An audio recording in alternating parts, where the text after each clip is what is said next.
ধানের শেষে ভোট দিলে আমরা সকলেই জান্নাতি হয়ে যাব।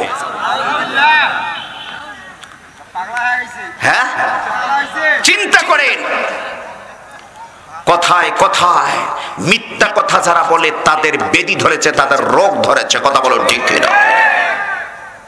আল্লাহ রাব্বুল আলামিন বললেন, তোমরা মিথ্যা কথা ছেড়ে দাও, তোমরা মিথ্যা কথা ছেড়ে দিয়ে সত্যের পথে চলে আসো, তাহলে তোমরা সফল হয়ে যাবে।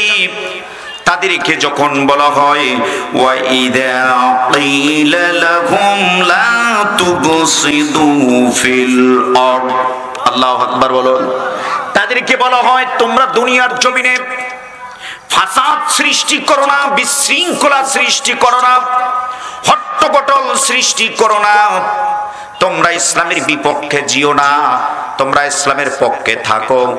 আজ বলুন তো, যারা বলে আমরা ফাসাদ সৃষ্টিকারী না, আমরা বিশৃঙ্খলা সৃষ্টিকারী না, তারা ইসলামের বিপক্ষে মশাল মিছিল করে কি করে না? করে কি করে না? ইসলামের বিপক্ষে মিছিল করে, লড়ি লাঠি নিয়ে মিছিল করে, আলেম ওলামার বিরুদ্ধে মিছিল করে। কথা বলুন ঠিক কিনা? যারা আল্লাহর কোরআনের বিরুদ্ধে যারা মিছিল করে, আল্লাহর আইন যারা প্রতিষ্ঠা করতে চায় তাদের বিরুদ্ধে যারা মিছিল করে, আসলে তাদের বিরুদ্ধে মিছিল করা নয়, আমার আল্লাহর বিরুদ্ধে মিছিল করা। কথা বলে তাদেরকে বলা হয় তোমরা দুনিয়ার জমিনে ফাসাদ বিশৃঙ্খলা সৃষ্টি করো না। ফাসাদ সৃষ্টি না করে তোমরা কি করো? ভালোর পথে আসো। এরা কি বলে দেখেন, এদের কথাটা আল্লাহ তাআলা কোরআনুল কারীমের মধ্যে ঢুকে দিয়েছেন। এরা বলে ক্বালু ইন্নামা নাহনু মুসলিহুন। এরা বলে, এই ফাসাদ সৃষ্টিকারী বলে আমরা ফাসাদ সৃষ্টিকারী না, বরং আমরা সংশোধনকারী। বলে নাউজুবিল্লাহ। এরা সংশোধনকারী, এরা দুনিয়ার ফাসাদ সৃষ্টিকারী। সম্মানিত ভাইরা আমার, একটি কথাই কান থেকে বলে দিয়ে যাই, প্রায় 54 বছর বাংলার জমিন স্বাধীন হয়ে গেল। কথা বলুন ঠিক কিনা?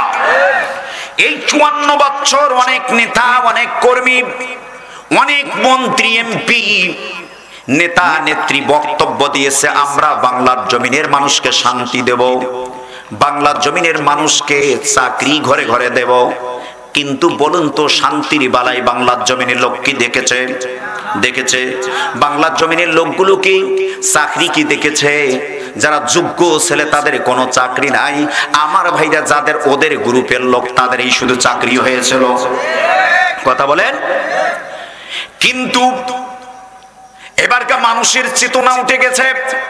54 বছর আমরা দেখলাম, আমরা লৌকে দেখেছি, ধানের শীষ দেখেছি, নাঙ্গল দেখেছি, বারবার তাদেরকে দেখেছি, তারা আমাদেরকে শান্তি তো দিতে পারে নাই, বরঞ্চ বিশৃঙ্খলা বাংলার জমিনে আমরা দেখতে পাচ্ছি। এবার মাঠে ঘাটে, হোটেলে রিক্সা চালক, ভ্যান চালক, ড্রাইভার, হেল্পার, সকলের মুখে একটাই কথা হলো, এবার বাংলার জমিনে আমরা আর কাউকে দেখার সুযোগ নাই। এবার দেখলো আমরা ইসলামের পক্ষে, বাংলাদেশ জামাতি ইসলামকে আমরা দেখবো দাঁড়িপাল্লাকে।